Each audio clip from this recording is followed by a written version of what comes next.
الحمدللہ رب العالمین والصلاة والسلام علی سید الانبیاء والمرسلین وعلی آلہ واصحابہ اجمعین۔ ان اللہ وملائکتہ یصلون علی النبی یا ایھا الذین آمنوا صلوا علیہ وسلموا تسلیما۔ الصلاة والسلام علیک یا سیدی یا رسول اللہ وعلی آلک واصحابک یا نبی اللہ۔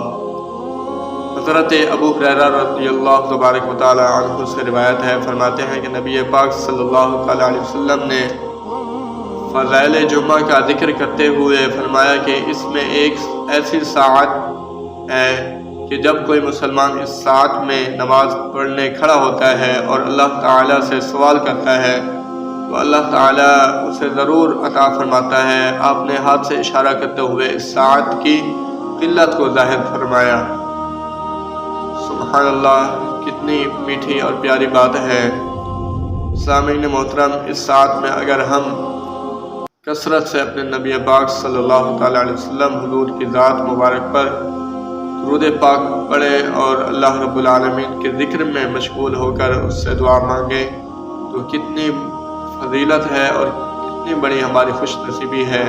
اللہ رب العالمین کی بارگاہ اقدس میں دعا ہے کہ جمعۃ المبارک کے دن اللہ رب العالمین ہمیں ایسی سعادت عطا فرمائے اور جمعۃ المبارک کے فضائل و برکات سے اللہ رب العالمین ہمیں مستفید فرمائے۔ السلام علیکم ورحمۃ اللہ وبرکاتہ۔